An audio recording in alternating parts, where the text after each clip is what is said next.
Welcome to Shaquatics Live, our weekly show. I'm your host, Coach David Farkas. Welcome. Glad to have you here. We're going to do this every week, Saturdays, 11 a.m. Pacific time. And what I want to do is I want to talk a little X's and O's. I want to talk a little bit about the mental game. And then I want to talk a little bit about life lessons. So those are my three main things I want to get across every week. And we'll start with X's and O's. And then I'll open it up to your questions as I'm going through my X's and O's. You can ask me questions about that, or you can ask me questions about anything that's on your mind, what's going on with your team. So again, welcome every week, every Saturday, 11 a.m. Pacific time. We're going to be here. So let's start in with X's and O's. Today, we're going to talk about positions and movement. So I get this question a lot from players. And they'll say, "Where do I go? I don't know where to go. I don't know where to move." So I'm going to try to answer that question for you this morning. Again, if you have questions as we go, message me in there and I'll try to answer your questions so I make sure that I'm keeping everybody with me here. So let's get our basic offense here on this board, okay? So we've got our basic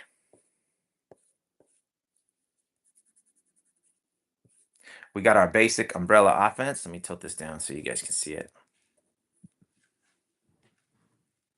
There we go. We got our basic umbrella offense. We got our center position, our wings, our flat, and then our point up top. Okay. And in the beginning, you don't know where to go. So everyone just stays where they're at. Okay. So I'm going to help you out in things you can do. Basically, the rule of thumb is I always tell the players, and if you've been on my team, you've heard this before, what goes up must come down, what goes in must come out. So let's start with the perimeter players first. If you drive in, you've got to come out. If you drive in and you never come out, then we end up with this. You drive in, this guy drives in, this guy drives in, this guy drives in, this guy drives in, and now we have cluster and your coach is yelling at you.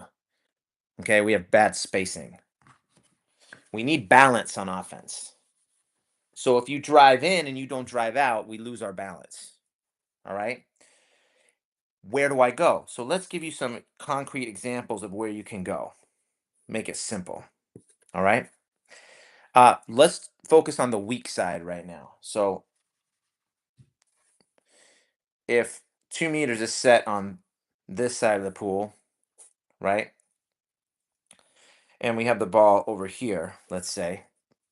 This is the strong side, this would be the weak side. You're going to want to drive on the other side of 2 meters. In other words, you're not going to want to drive in front of 2 meters.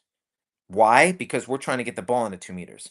So if you're this guy right here and you drive right here, your coach is going to lose his mind on you. He's going to yell at you because you drove right in front of 2 meters. We're trying to pass the ball into 2 meters. You drove right in front. Okay. So if you were going to drive, you want to drive over here.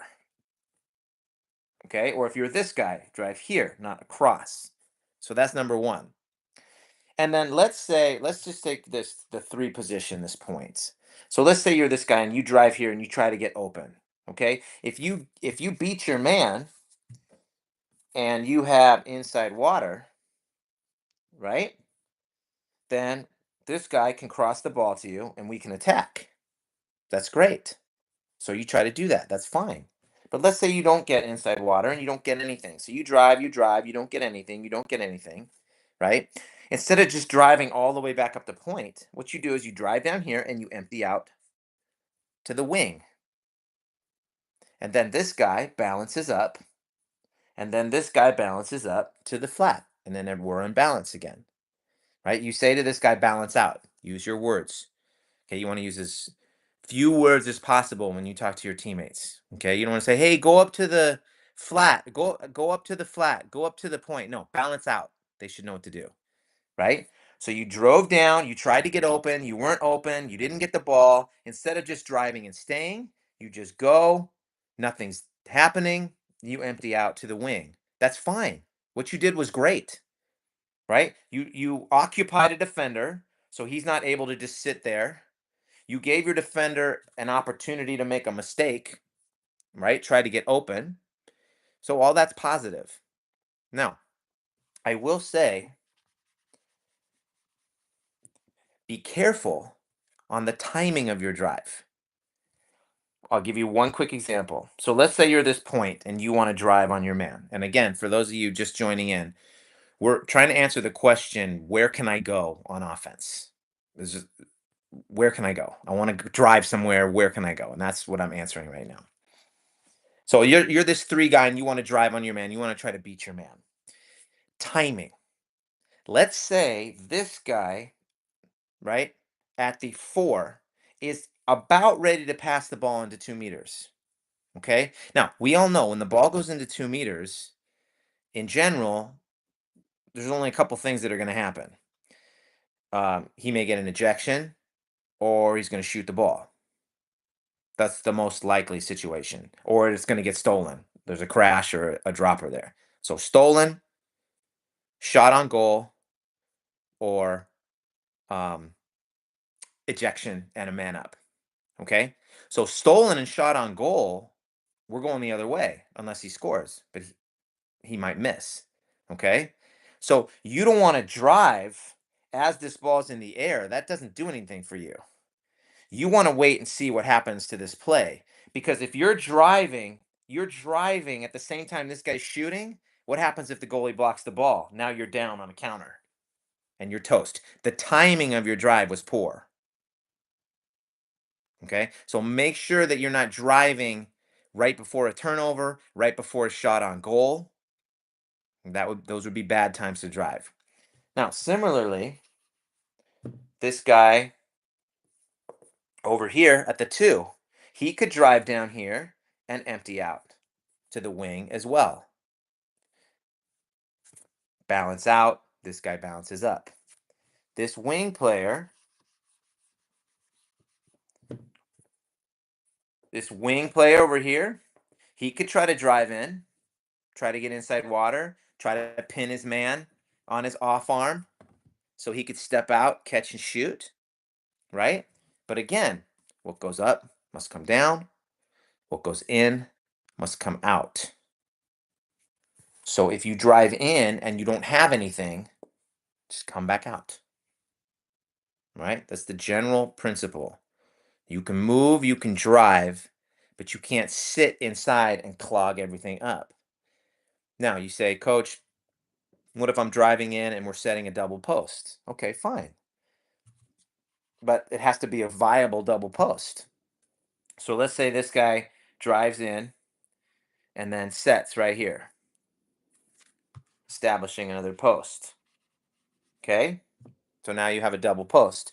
First of all, your coach needs to want a double post. If he doesn't want you to run a double post, that might bug him. Okay. But let's say he's fine with a double post. So you're setting down here. Now this is fine. We can pass the ball here and we can pass the ball here. This is a viable double post. But if your double post is just bringing a defender closer to the guy that's already in there, right? That doesn't benefit us. So a couple things need to happen in this situation. So see, if this guy's here, right, this defender can easily make a play on this guy. So we have a double situation here. So if you have a good matchup and you want in, this guy's got to exit out now. And then we balance up. So if you can come in and set a double post, that's fine if both of you guys can get the ball. But if one of you is encroaching on the other person's ability to get the ball, then that other person should just get out and then we should just run a single. All right. So the rule of thumb is maintain balance, watch your timing, and don't drive in front of 2 meters when we're trying to set the ball into 2 meters. Right? Don't drive in front of 2 meters when we're trying to set the ball into 2 meters. And most of your drives are going to come on the side away from where set is. So if set's on this side, then we're going to be driving on this side. so that we can set the ball in there. All right? Any questions on that? Who do we have on today? Let me know what your names are so I can talk to you guys. Send me a message. Send me questions if any of that did not make sense to you, or if that helps you understand where you can go a little bit. I want you to have freedom to move. I don't want you to feel paralyzed like you can't move. The other overarching thing to think about is, especially when you're learning, I would err on the side of trying stuff out. The worst thing that can happen. Hey Jana, how you doing? Good to talk to you. Let me know how you're doing. Are you let's see, it's December. You guys are in the beginning of your season, right, Jana? And are you playing goalie still? So let me know. I want to hear about it. Um so I would again, and this is kind of a general principle, but I would err on the side of just going for it and trying it out. The worst thing that can happen is your coach yells at you and says that was stupid because of this, this, and this. And then you learn. Okay, that's fine. But if you're paralyzed with fear and you don't try anything, then you're never going to learn and grow as a player. So try to get open. Try to get inside water on your man. Try to make a play the outside of what the general plan is for that offensive attack. Make a play. Try to do something, right? And then keep in mind those principles that we talked about. Don't drive right in front of set. Watch your timing. Don't drive right when someone's shooting. That's not smart. Um, and then balance out. So if you behind those general principles, explore and try. If you get yelled at by your coach, okay, fine. There are worse things in life than getting yelled at by your coach. All right. We need to be strong enough to be able to deal with that. Do okay, Dusan. Did I pronounce that right? Dusan? Let me know if I pronounce that right. I don't want to pronounce your name wrong the whole time. And then Jana, let me know if you're playing goalie and if you're in the middle of your season. Okay, so that's positions and movement. That's our X's and O's talk. Again, for the guys that weren't here and gals that weren't here at the beginning, I want to have a general format for this show, which we're now doing every week. So every Saturday, 11 a.m. Pacific, I'm going to be here. I'm planning on it. And our general format is we're going to talk X's and O's. We just did that. Where to move on offense. We're going to talk a little bit mental game, and we're going to talk life lessons. And this mental game one, I think you guys are really going to like today. So we're going to shift into that. But if you have any questions, message me and I will answer your questions anytime. Mental game. Today I want to answer the question, what do I do if coach is not playing me? Or if he's not playing me as much as I think I should? Right? There's 7 starters. All those guys are happy, but everybody else is on the bench and everybody wants to play. So there's a lot of frustration that goes on every team because there's a lot more than 7 players on the team. So, how do we approach a situation where coach is not playing you or not playing you as much as you think you deserve? How do we handle it? And I have a couple thoughts for you. It's not an easy situation. The first thing you need to do is understand what you control and what you don't control. You do not control the coach. You do not control your own playing time. That is not within your control. If it were, you'd be starting and you'd be playing 40 minutes or 38 minutes, whatever, the full time, right? Um, but you don't.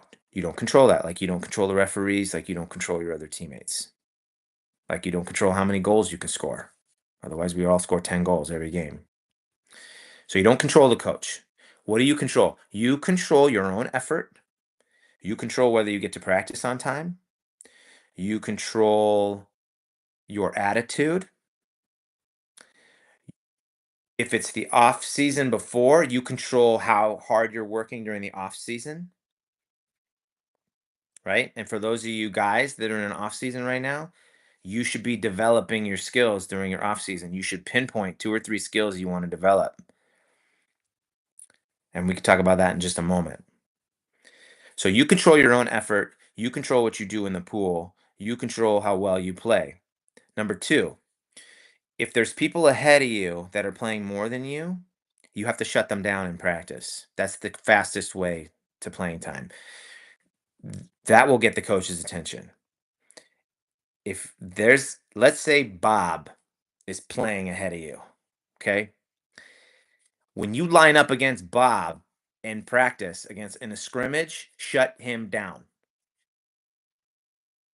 Coach will be, "Ooh, okay." But you got to be able to play good defense. Keep your hips up, hands on, head on a swivel. If you're playing man to man, good lunge block when he makes the pass, clean, move on your legs, stay in front of him, play the position, not the man, right? You got to play really good defense and you got to be able to do that. Um, so you're working hard, you're shutting down the guys ahead of you. The last thing I would recommend is talk to the coach. Now, timing is everything. Just like timing on your drive is everything, timing when you talk to your coach is everything. If you go up to him on the deck when he's got a million things on his head and say, "Coach, I'm not playing enough. I want to play more," you're going to lose that situation. It's, that's not the right time. He doesn't want to be bothered with that right now. That's like when you're late to practice and you come up to the coach and say, "Hey, coach, what are we doing?" And you expect him to re-explain what he's already explained because you're late. That's only going to tick your coach off, right? When you're late, you come in, figure out what they're doing. It's not the coach's job to fill you in. It's your job to catch up. So don't ask the coach on the deck why you're not playing. You've got to schedule a time with him in his office or go see him at his office hours if he has them, or find some time where it's off the deck, where he's not thinking about 100 different things, where he's not yelling at 100 different kids, where you can talk and then talk to him and lay down your case and ask him, "Coach, I think I should be playing more. I'm working hard. I'm doing this. What do I need to do?" And listen to him and then do it. That's the best you can do. And if you still don't get playing time from that, you can walk away from that knowing I did my best. I'm working hard. I'm putting in the time. I asked him what I could do. Those are my recommendations. That's the best you can do. And then understanding, like I said at the beginning, what you control. You don't control him. But if we do everything we can walk away with a sense of accomplishment, knowing that we gave it our all. And that's all we want in that situation. So I hope that helps. And we'll talk in just a minute about off-season stuff we can add. So remind me, I want to talk about that. But let me see about Dusan. I'm a father of a 12-year-old girl who plays polo. Awesome. Hope she's doing well. Yes, playing goalie. I mean, doing good. I'm doing good, Jana. Thanks for asking. Dushan. Got it. Dushan. I'll do that. What about if the other players do not play through you? Question from Dushan. If the other players don't play through you, meaning I'm guessing you're saying they're not passing to your daughter or they're not including her in the offense.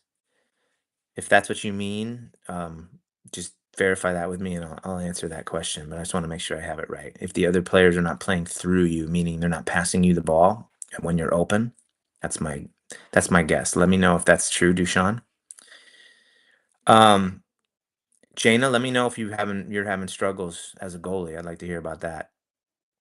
And would be curious if you watched my interview with Weinberg, the U.S. Olympic goalie. Let me know if you've watched that interview. This is really good. Okay, so more or less. Okay, so this situation comes up a lot in water polo. Water polo is a little bit different than basketball. Now, the best basketball players need to pass and use the team. However, it is possible in basketball to break your man down off the drive one on one. It is not possible to do that in water polo. You cannot drive one on one with the ball on your guy. That does not happen. So, but water polo is the ultimate team sport because you have to pass the ball.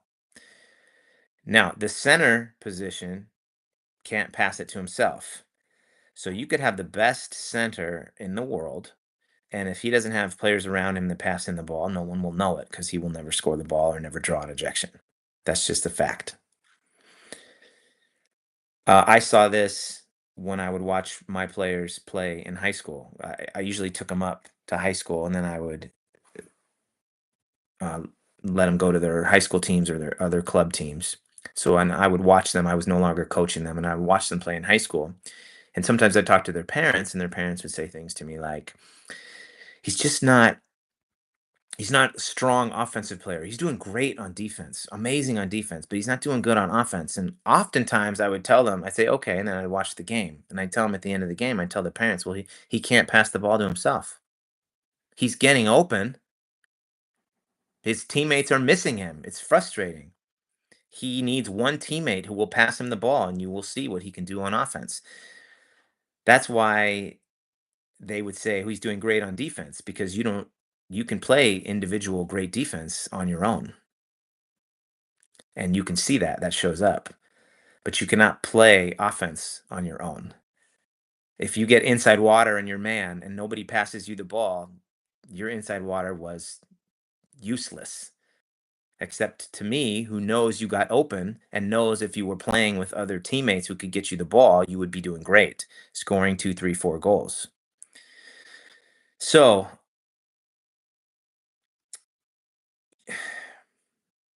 the best thing you can do for teammates that aren't getting you the ball is, I think, you need to communicate with them. You need to tell them, "I'm open here. I'm open in these situations. You're missing me. Look weak side when you're doing this. I am open. Pass me the ball." Let them know in the game, like, my guy is not guarding me in this situation. I'm getting open every time over here. Look for me. I would communicate. I would have your daughter communicate with them. Now, just reading that it says seems like they made a deal not to pass the ball to her. Uh, you know, girls water polo is tricky and from the team aspect because I feel like it can be a little clickier than men's water polo. Certain teams can be clickier, meaning there can be little two, three, four girls that don't play well with the other ones and then hate the other ones. There seems to be a little bit more infighting that goes on if the coach is not really on top of it. So it sounds like there could be that situation. In that situation, I, that's just difficult. Is I would say Duchan, is the coach a buffoon? Is he unaware that this is going on? If he is, as difficult as it might sound, I think you maybe need to get another coach. I look around because if he's clueless or not willing to talk to these girls or coach them correctly, then your daughter's just going to be frustrated, and it's not fair to her. Um, if the coach is aware of it, well, it sounds like he's not. But if it coach is a good coach, um, I don't know. Do you have a relationship with him where you could make him aware of that and just say, "Hey, look, it seems like they're not passing to my daughter in these situations. I don't want to step on your toes, but I just want to make you aware that's what it seems like to me." And if he's a good coach, maybe he'll take a look at that. Although, if the girls aren't passing to a certain person, I mean, it's so obvious. So it sounds like what you have is a coach that maybe doesn't care or is just not aware or is not willing to deal with that dynamic on the team, which is a problem.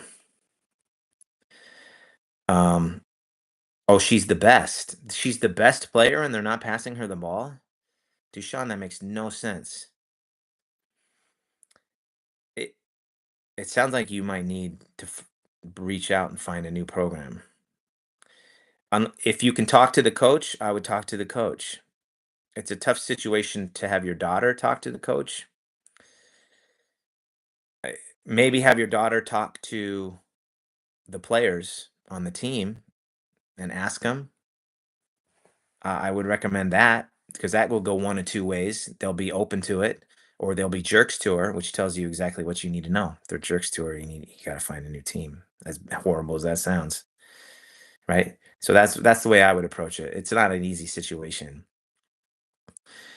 All right, Jaina, if you have time, I could use a few more points of what I could do to get better. I'm having a hard time getting up to the ball. Um, okay. So Jaina is a goalie in high school. She's also the sweetest, kindest person in the world. Yes, I'm talking about you, Jaina. She wants to know how to get up to the ball when she's playing goalie. Weinberg said it when I did my interview with Weinberg. He even said when he was going from college, and he was already a really good college goalie. But he said when he went from college to the Olympics, the big jump for him was legs and how hard he had to work. He said they just killed his legs in practice, and then he would have to go back the next day and do the exact same thing. So, Jana, it sounds like you need to drill your legs within reason. I don't want you to get, knee injuries because you're still growing and you're young. But you need to drill your legs, and goalies need to be able to have a level and pop to the next level. Okay, you can't be coming up and down like a pogo stick one time. We'll call that a one pump chump. Okay, so you got to be able to come up, hold your level, right? Or hold your level here if they're a little further out, right? Because you don't need your hands out unless they're really close into you. Hold your level and then be able to pop from that level. So that's what I would work on in practice, Jana, is holding a minimum level and then popping from that level. And let me know how that goes. All right, let's see so the situation or age group, she's the best. The most of passes she gets is from goalie. Now, that's weird. Coach might not notice it through the game. If she's the best player and that her teammates are not getting her the ball and the coach doesn't notice it, that's a problem, Dushan. I'm sorry. It just is. If what I can only go from what you're telling me, and I have every reason to believe it's totally accurate. But from what you're telling me, she's the best player on her team.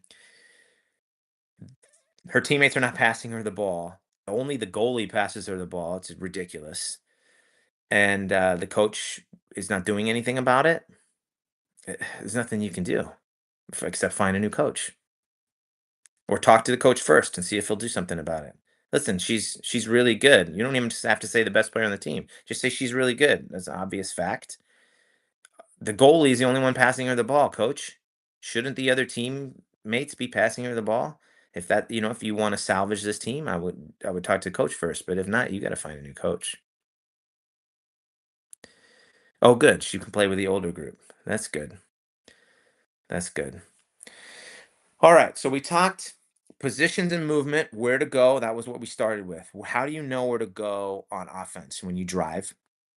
We talked about the mental game. Coach is not playing you, right? What do you do? And now I want to talk just a little bit about things you can do in the off season to get better. You have to be doing something off season to get better. You have to add something every off season.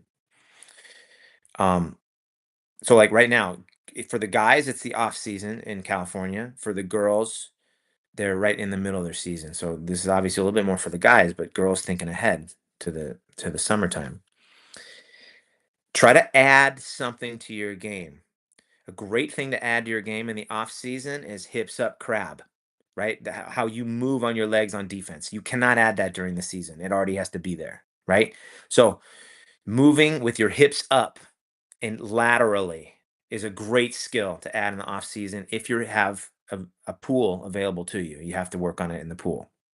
And we have a video on crab, and I'm going to continue to do more of those. So hips up defense, that's a great one to work on. Another great thing to work on is a shot.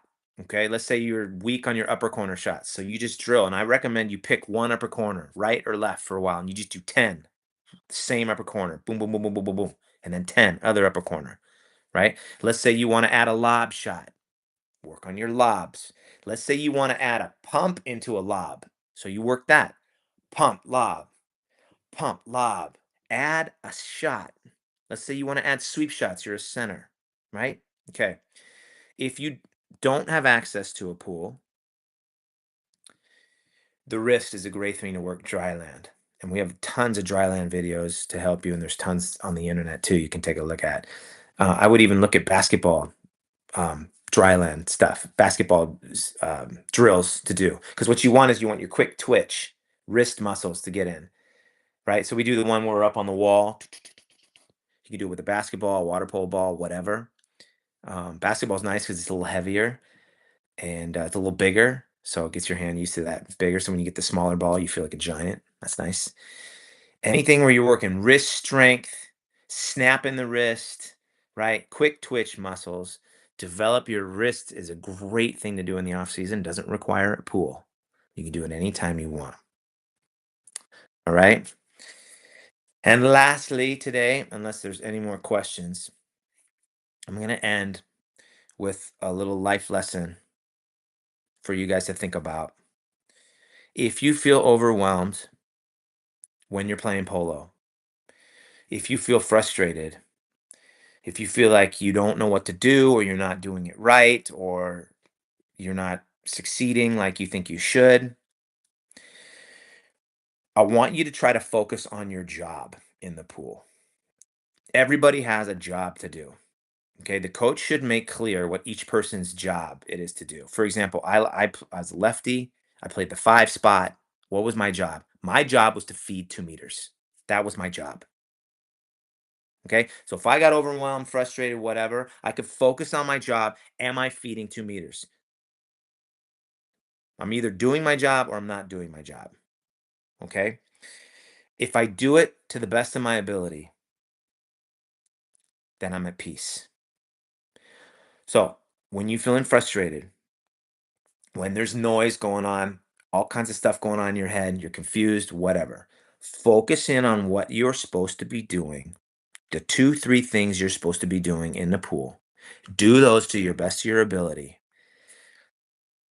and then walk away satisfied that you did the best you could and that you were focused. So a lot of times overwhelmed comes from lack of focus. So what do your job helps you do is focus in, right? Focus, do your job. All right, we got another question, and then we'll call it for today. And for my guys just jumping in, we're doing this every week, same time, Saturdays, 11 a.m. Pacific. We're gonna jump on. We talk X's and O's, mental game, throw a life lesson at you. I may talk about my book, Don't Make Noise, Lose with Poise. By the way, I could really use some reviews on Amazon, so I am asking you if you read the book. I'm going to put a video up on the book next week. If you read it, go on Amazon, give us an honest review. I'd really appreciate it. It would help me out. Don't make noise, lose with poise. It's a child's guide to losing. How do I get better at throwing the ball farther than I can? Okay, Jana, this is great. So I just talked about this in the off season. So this may be something you have to wait on. This may not happen this season because you're right in the middle. But you want to throw the ball farther? I just talked about it. Wrist. Focus on your wrist. Dry land exercises. That will help you throw the ball farther in the easiest way. Because it takes, once you strengthen your wrist, it takes no effort to get that ball 10, 15, 20 yards farther with just the wrist snap. It's incredible. I cannot stress enough. If I have one regret from when I played, it's not working on my wrist soon enough. I waited until college to work on my wrist. I didn't know. And it's not heavy weights. I'm telling you, snap it with the ball. Use the ball to work your wrist. You don't need a medicine ball. I highly recommend you don't use a medicine ball. Burn your wrist up using the regular ball. Snap, snap, snap, snap against the wall. We have some videos if you want to take a look at it. I'm sure there's tons online you can look at. If you develop your wrist, you're passing the ball, especially as a goalie, right? That last thing you do is snap. That's what's going to put that extra 10, 15 yards on effortlessly. Effortlessly. All right. So let's see. Oh, Jana, you're so sweet. I appreciate that. Thank you. Jana just said I was the best coach ever. I appreciate that. I do have world's best coach socks from Coach Sarah, which I appreciate. I've never worn them, but I have them.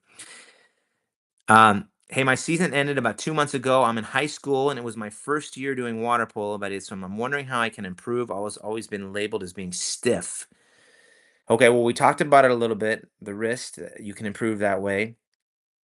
You need to work on your defense, hips up, moving laterally, so that you can cover somebody, right? If it's your first year in water polo, you kind of need to understand the game probably a little bit better.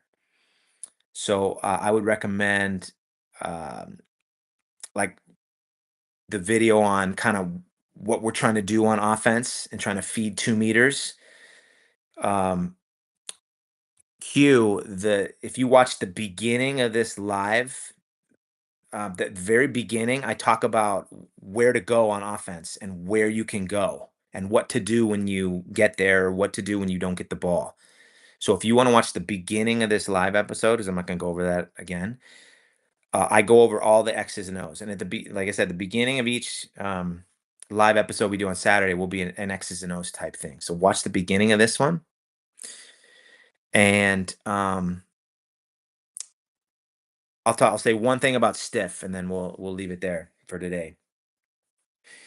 When you shoot and pass, your upper body has to be relaxed. It's very difficult.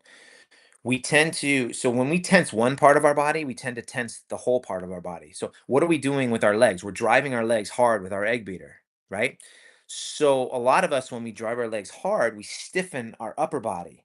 Well, that doesn't allow us to pass and shoot freely like we're supposed to. So what we have to do is we have to practice relaxing our upper body while our lower body is driving hard.